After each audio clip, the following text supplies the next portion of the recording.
नमस्कार। एक बार फिर आप सबके समक्ष एक नया विषय लेकर उपस्थित हुई हूँ।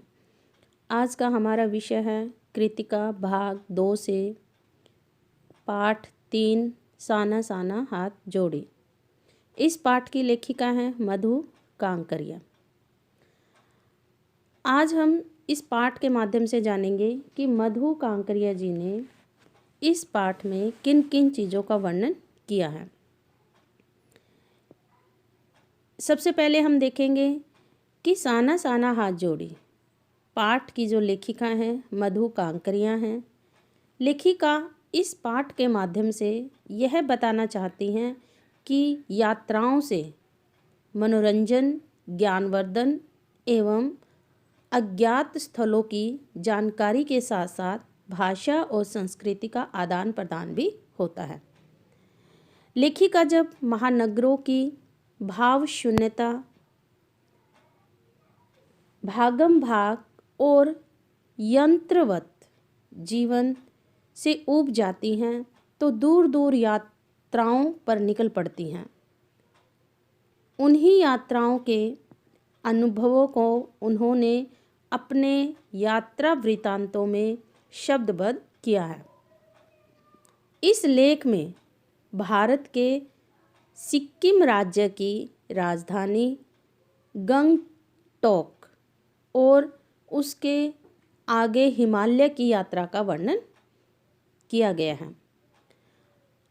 आप यहाँ पर देखोगे कि मधु कांकरिया जी ने गंगटोक शहर की अद्भुत सुंदरता, हिमालय पर्वत की सुंदरता, युमथांग का प्राकृतिक सौंदर्य और वहाँ की का जनजीवन और धार्मिक आस्थाएं आदि देखने को यहाँ पर आपको मिलेंगी। फिर साथ ही साथ मधु कांकरिया जी ने मातृत्व और श्रम साधना साथ साथ दिखाया है। पहाड़ी बच्चों का कठिन जीवन, चाय बागानों में युवतियों के सौंदर्यों से प्रभावित, लायुंग में पड़ाव, कटाव की यात्रा और युमथांग की ओर, ये सारे दृश्य आपको यहाँ पर देखने को मिलेंगे। आप इस पाठ के माध्यम से, अब कुछ लोग हैं जो यात्रा पर नहीं गए, लेकिन अगर आप इस पाठ को ध्यान से सुनोगे और पढ़ोगे तो आपको ऐसा अनुभव होगा कि जैसे आप स्वयं ही उस यात्रा का आनंद ले रहे हैं, अर्थात आप स्वयं ही उस यात्रा पर निकले हैं। केवल यहाँ पर अनुभव करने की आवश्यकता है। आप अनुभव करोगे तो आपको ऐसा लगेगा कि वहाँ पर केवल मधु कांकरिया जी यात्रा पर नहीं निकली, आप स्वयं भी उस यात्रा का आनंद ले रहे हैं और एक एक दृश्य को आप नज़दीकी से देख रहे हैं। इस पाठ में कुछ पहलुओं का लेखिका ने कुछ पहलुओं को उजागर किया है, जिसमें आपको यहाँ पर देखने को मिलेगा कि लेखिका ने देखिए, अभी शुरुआत में मैंने आपसे कहा था कि लेखिका ने ये कहा है कि जब भी हम किसी यात्रा पर निकलते हैं, जब हम किसी क्षेत्र की, किसी स्थान की, किसी देश की जब हम यात्रा करते हैं तो वहाँ पर हम जानकारी के साथ साथ भाषा और संस्कृति का आदान प्रदान भी करते हैं। हमें नए क्षेत्र में जाने पर नई नई भाषाओं का ज्ञान प्राप्त होता है। वहाँ के रहन सहन के बारे में हमें पता चलता है कि लोग कैसे रहते हैं। तो यहाँ पर देखिए, मधु कांकरिया जी ने अपना सिक्किम तक का जो उनका सफ़र था वो उन्होंने ट्रेन के माध्यम से तय किया। लेकिन जैसे ही वो सिक्किम पहुंचती हैं, वहाँ पर वो एक जितेन नार्गे नामक गाइड को हायर करती हैं एक ड्राइवर के तौर पर, और वो एक गाइड का भी काम उनके साथ करता है। यहाँ से लेखिका की जो यात्रा है वो एक जीप के माध्यम से शुरू होती है। जीप में लेखिका अपनी यात्रा की शुरुआत करती हैं और ये भी आपको पता होना चाहिए कि ये कौन से स्थान की यात्रा लेखिका इस वक्त कर रही हैं। भारत के सिक्किम राज्य की राजधानी, अब देखिए सिक्किम राज्य की राजधानी कौन कौन से स्थानों की यहाँ पर यात्रा लेखिका कर रही हैं, ये आप लोगों को के लिए मेन पॉइंट है, अपने ध्यान में रखना। सिक्किम राज्य की राजधानी गंगटोक, जिसको हम गैंगटॉक भी कहते हैं। और उसके बाद उन्होंने सिक्किम राज्य की राजधानी गैंगटॉक का तो जिक्र किया ही है, साथ ही साथ युमथांग, वहाँ का जो कुछ दूरी पर गंगटोक से 149 किलोमीटर की दूरी पर युमथांग नाम का एक शहर है, उसका भी जिक्र यहाँ पर लेखिका ने किया है, स्थान है। फिर वो आगे हिमालय दर्शन के लिए निकलती हैं। हिमालय का उन्होंने बहुत सुंदर वर्णन यहाँ पर किया है। अब सबसे पहले देखिए कि लेखिका ने क्या कहा। लेखिका गंगटोक शहर का अद्भुत सौंदर्य अगर आप देखो तो लेखिका ने पाठ के शुरुआत में ही बड़ा ही सुंदर वर्णन उस जगह का किया है। रात्रि के समय जब लेखिका वहाँ पर ठहरी, गंगटोक शहर में जब लेखिका ने अपना पड़ाव डाला रात के समय में, तो उन्होंने आसमान की तरफ देखा और उन्होंने देखा कि जो आसमान है वो आसमान तारों से भरा हुआ है। आसमान में तारे टिमटिमा रहे हैं, पूरे आसमान में तारे टिमटिमा रहे हैं और वो दृश्य बहुत सुंदर लग रहा है। और लेखिका ने कहा है कि वो जो रात है वो उस रात में एक ऐसा सम्मोहन था, सम्मोहन मतलब वो उनको अपनी तरफ आकर्षित कर रही थी। बहुत दृश्य जो था बहुत सुंदर था, मन उनकी तरफ खींचा जा रहा था और वह उसमें खो भी जाती हैं। सम्मोहन भी था और लेखिका उनसे सम्मोहित भी हो जाती है और उस दृश्य को देखकर वो अपने आप को उनमें खो देती हैं। उसकी आत्मा भावशून्य हो जाती है। वह नेपाली भाषा में मंद स्वर में सुबह की प्रार्थना करने भी लगती हैं। उन लोगों ने सुबह युमथांग के लिए जाना था। लेखिका की बात हो रही है कि लेखिका ये रात के समय में लेखिका वहाँ पर हैं। उन्होंने आकाश में टिमटिमाते हुए तारों की सुंदरता को देखा और देखकर लेखिका को ऐसा अनुभव हुआ कि जैसा पूरा आकाश उलट पड़ा हो और वो जो तारे हैं वो तारे बिखर कर टिमटिमा रहे हों। जैसे आकाश में तारे टिमटिमाते हैं ना, तो यहाँ पर लेखिका ने कहा कि जैसे आकाश के जो तारे हैं वो ऐसे लग रहा है कि वो सारा आकाश उलट गया है और वो जो तारे हैं वो पूरे धरती पर, मतलब वहाँ के जो घरों में से जो रोशनी आ रही थी, हर घर से जो रोशनी आ रही थी, जो तारों की तरह टिमटिमा रहे थे, उनकी सुंदरता का वर्णन यहाँ पर लेखिका ने बहुत सुंदर किया है। उस स्थान का वर्णन यहाँ पर लेखिका ने किया है। साथ ही साथ लेखिका ने गंगटोक को मेहनत कश लोगों का शहर भी कहा है। ये क्वेश्चन आप लोगों के लिए अधिकतर आता है कि मेहनत कश लोगों का शहर किसे कहा गया है, तो लेखिका ने गंगटोक को मेहनत कश लोगों का शहर कहा है। और यहाँ पर जिसका लेखिका ने बहुत सुंदर वर्णन किया है। और साथ ही साथ लेखिका कहती हैं कि सुबह, शाम और रात तीनों समय वहाँ पर एक ही प्रार्थना उन्होंने एक नेपाली युवती से सीखी। प्रार्थना के बोल लेखिका के होठों पर को छूने लगते हैं। साना साना हाथ जोड़ी, ये जो पाठ का आपका नाम है, साना साना हाथ जोड़ी, ये एक प्रार्थना की पंक्ति ली गई है और ये एक गर्दहु प्रार्थना है। इसके माध्यम से लेखिका ये कहना चाहती है कि ये जो प्रार्थना लोग करते हैं उनका भाव क्या होता है। वो कहते हैं कि छोटे छोटे हाथ जोड़कर प्रार्थना कर रही हूँ, मैं ये हाथ जोड़कर प्रार्थना कर रही हूँ कि मेरा सारा जीवन अच्छाइयों को समर्पित हो। इस प्रार्थना के माध्यम से लोगों के दिनों की शुरुआत होती है। दोपहर में लोग इसी प्रार्थना को बोलते हैं, शाम के समय भी लोग इसी प्रार्थना को बोलते हैं, सुबह इसी प्रार्थना के साथ वो अपने दिन की शुरुआत करते हैं और जब वो सोते हैं तब भी वो हाथ जोड़कर ईश्वर से प्रार्थना करते हैं कि हे ईश्वर, हे प्रभु, मेरा जो ये जीवन है वो अच्छाइयों को समर्पित हो, हम केवल अपने जीवन में अच्छे ही कार्य करते रहें। ठीक है, ये लेखिका ने यहाँ पर समझाने की कोशिश की है। अब उसके बाद जो लेखिका हैं उन्होंने युमथांग की जो प्राकृतिक सौंदर्य है और वहाँ की जो जनजीवन है और धार्मिक जो आस्थाएं हैं वहाँ की, उनका वर्णन लेखिका आगे करती हैं। युमथांग जो है वो गंगटोक से 149 किलोमीटर की दूरी पर है। और जितेन नार्गे ने बताया, देखिए अब यहाँ पर जितेन नार्गे एक जो मेन कैरेक्टर हैं, ये मैंने आपसे पहले भी कहा कि जितेन नार्गे लेखिका के साथ इस वक्त उनके जीप में मौजूद है और यही एक गाइड का काम करते हैं और साथ ही साथ ये एक ड्राइवर का भी काम करते हैं। और साथ ही साथ यहाँ पर लेखिका की जो फ्रेंड है, जो दोस्त हैं मणि, वो भी उनके साथ उपस्थित है। वो भी गाड़ी जीप में इस वक्त यात्रा कर रही हैं और भी बहुत सारे पर्यटक हैं जो उस दृश्य को देखने के लिए ऊपर गए हैं। ठीक है, बहुत सारे व्यक्ति इनके साथ, बहुत सारे पर्यटक इनके साथ इस वक्त मौजूद हैं। और जितेन नार्गे ने बताया कि रास्ते में, अब जितेन नार्गे उनके साथ है, वो रास्ते की प्रत्येक गतिविधि का वर्णन उनके सामने कर रहे हैं, एक एक जगह के बारे में वो उनको बता रहे हैं।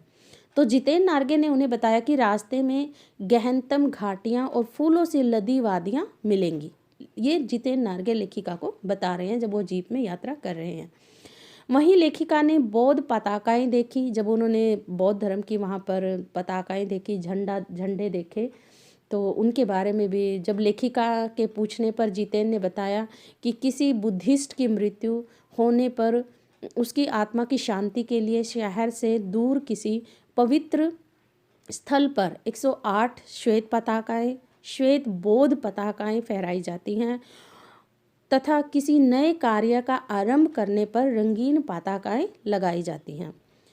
उन्हें उतारा नहीं जाता, ये अपने आप नष्ट हो जाती हैं। यहाँ पर जितेन नार्गे ने लेखिका को ये भी बताया कि ये जो पताकाएँ लगाई जाती हैं, श्वेत किस लिए लगाई जाती हैं और रंगीन क्यों लगाई जाती हैं, वो भी यहाँ पर जितेन नार्गे ने लेखिका को बताया। और साथ ही साथ ये भी कहा कि जो ये पताकाएँ लगाते हैं वो स्वयं उनको नहीं उतारते, वो अपने आप ही वहाँ पर नष्ट हो जाती हैं। कवि लॉन्ग स्टॉक पहुँचने पर जितेन ने बताया यहाँ गाइड फिल्म की शूटिंग हुई थी। ठीक है, उन्होंने ये भी बताया कि ये जो युमथांग स्थान है, यहाँ पर गाइड फिल्म की शूटिंग भी हुई थी, जो कि देवानंद द्वारा ये मूवी है। बहुत सुंदर, वहाँ पर भी प्राकृतिक सुंदरता का बहुत अद्भुत चित्रण वहाँ पर किया गया है। उन्हीं रास्तों पर एक कुटिया में घूमते चक्र के बारे में पूछने पर नार्गे ने बताया कि एक धर्म चक्र है, इसे घुमाने से सब पाप नष्ट हो जाते हैं। तब लेखिका को लगा कि पहाड़ हो या मैदान, इस देश की आत्मा एक जैसी है, चाहे वो समतल जगह हो, चाहे वो पहाड़ी इलाका हो। लोगों की आस्थाएं किसी न किसी प्रकार से एक दूसरे के साथ जुड़ी हुई होती हैं।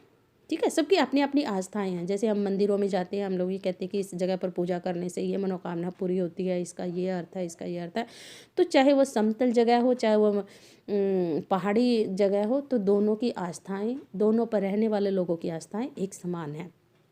ये भी लेखिका ने यहाँ पर दर्शाने की कोशिश की है। फिर उससे आगे बढ़ते हैं वो, फिर उन्होंने हिमालय दर्शन के बारे में बताया। यहाँ पर लेखिका ने कहा कि वीरान संकरे मतलब कम चौड़े, और वीरान जहाँ पर शोर शराबा बिल्कुल भी ना हो, और जलेबी घुमावदार, है ना, जो जलेबी देखा ना वो घुमावदार होती है, तो जलेबी की तरह घुमावदार रास्तों पर यात्रा करते लेखिका के समक्ष हिमालय बड़ा होते होते विशालकाय होने लगा।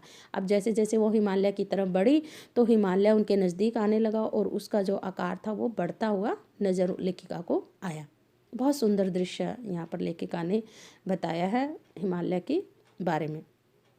वादियाँ चौड़ी होने लगी, घटाएं गहराती हुई पाताल नापने लगी। लेखिका किसी ऋषि की भांति मौन होकर सारे परिदृश्य को अपने भीतर भर लेना चाहती थी। मतलब वो उस प्राकृतिक सुंदरता को अनुभव कर रही हैं, वो किसी प्रकार उनको छोड़ना नहीं चाहते। वो एक ऋषि की तरह मौन है, किसी से कोई बातें नहीं कर रही, वो केवल उस दृश्य को, उस परिदृश्य को वो अपने अंदर सजोना चाहती हैं। मेरे नगपति मेरे विशाल, यह कहकर लेखिका ने हिमालय को सलामी देनी चाहिए। तभी जीप रुकी। लेखिका के सामने था 7 सीटर्स वाटरफॉल।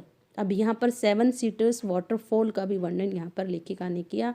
वो कहती हैं कि लेखिका को इस यात्रा के दौरान देखे जाने वाले प्राकृतिक दृश्य मोहित कर रहे थे।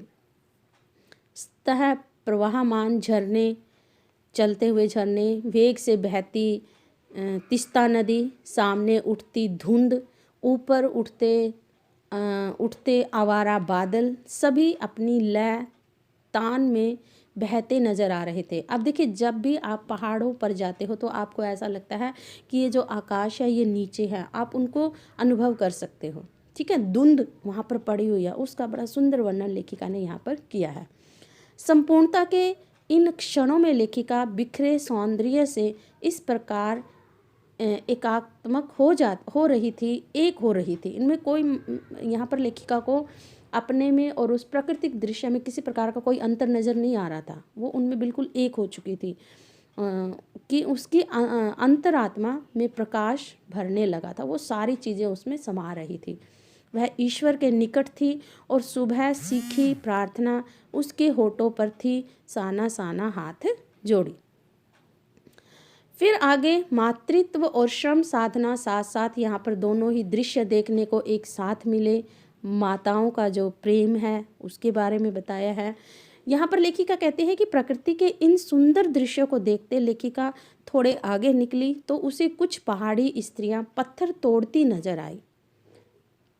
कुछ ने पीठ पर बंधी डोको यहाँ पर, जहाँ पर ये जो नेपाली युवतियाँ होती हैं, जो पहाड़ी युवतियाँ होती हैं, एक तरह का वो पीछे अपने पीठ पर बांधती हैं और उसमें अपने बच्चे को वो रखती हैं, अपने साथ रखती हैं, बांध कर वो काम करती है। ये उनकी मातृत्व को भी दर्शाती हैं और उनकी मेहनत को भी, ये दोनों ही दृश्यों को वो दर्शा रही हैं।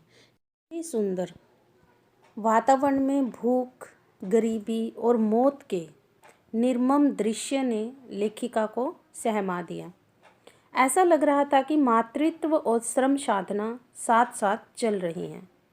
एक कर्मचारी ने भी बताया कि ये पहाड़ी ने मौत की भी परवाह न करते हुए लोगों के लिए पहाड़ी रास्ते को चौड़ा बना रही हैं।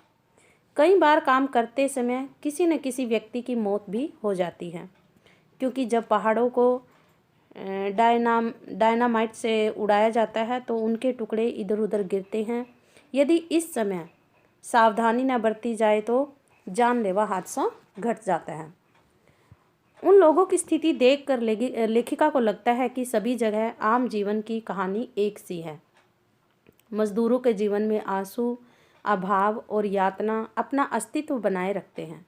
लेखिका की सहयात्री मणि और जितेंद्र उसे गमगीन देखकर कहते हैं, गमगीन मतलब जब वो गम में डूब जाती हैं, है ना, उनके प्रति जब दया का भाव लेखिका के मन में आता है, वो तो देखकर कहते हैं कि यह देश की आम जनता है, इसे वे लोग कहाँ भी देख सकते हैं, है ना। कहते हैं कि ये हर जगह नज़र आते हैं इस प्रकार के लोग। लेखिका उनकी बात सुनकर चुप रहती है, परंतु मन ही मन सोचती है कि ये लोग समाज को कितना कुछ देकर इस कठिन स्थिति में भी ये खिलखिलाते रहते हैं। वे लोग वहाँ से आगे चलते हैं। रास्ते में बहुत सारे पहाड़ी स्कूली बच्चे उन्हें मिलते हैं।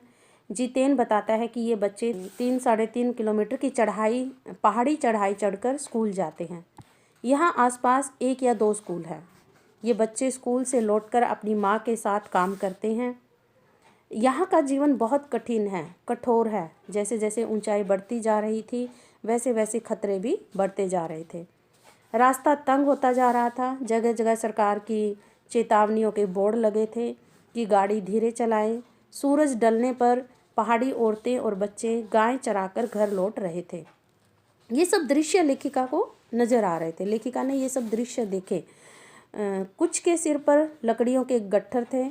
शाम के समय जीप चाय बागानों में से गुजर रही थी। बागानों में कुछ युवतियाँ सिक्किमी परिधान, वहाँ के जो वस्त्र हैं, पहने चाय की पत्तियाँ तोड़ रही थी।